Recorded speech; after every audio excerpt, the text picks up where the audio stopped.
Hi everyone, this week is Parshas Tazria. Tazria talks about the spiritual ailment called tsarat. Tsarat is translated as leprosy, but it's not the true form of leprosy. The Ramban tells us that this is a spiritual ailment that manifests itself in the physical being of the person.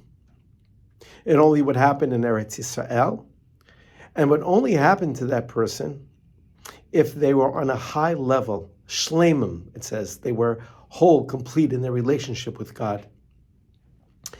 And yet, we know that it's the Kohen that will declare the person either pure or impure, tohor or tameh. And if we look at verse in chapter 13, verses 12 and 14, it tells us that the Kohen has to look at the person from head to toe, which means that if the Kohen, as Rashi quotes a midrash, that if the Kohen has diminished eyesight, he's disqualified from making the pronouncement. In verse 14, it tells us that on that day that the Kohen sees the person and sees the ailment, on that day that person becomes tameh. And Rashi again quotes another midrash that says the following: there are days where the Kohen does not look.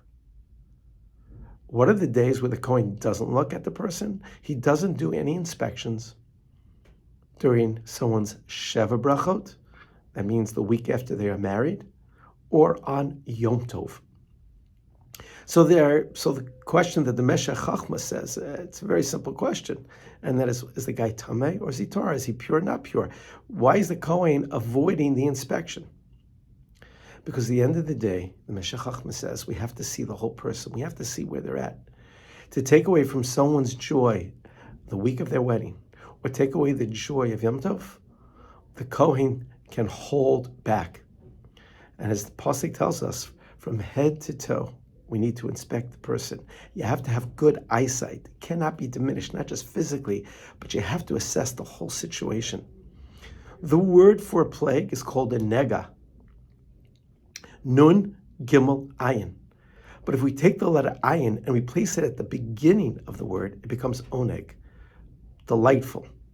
There are two ways we can look at a person. We can look at them as a plague. We can look at them in a negative way, or we can take the letter ayin, which is symbolic for the ayin, and make it delightful when we look at people. May our relationships with God be at such a place of shleimim that we should one day be zocheh, that God will send us signs to help us improve our relationship and make it clear to us. But importantly, what isn't within our hands is to, where do we place the ayin? At the end or the beginning? Do we see a person as a nega, or do we see a person's situation as an oneg? If you like what you hear, please pass it on. Shabbat shalom.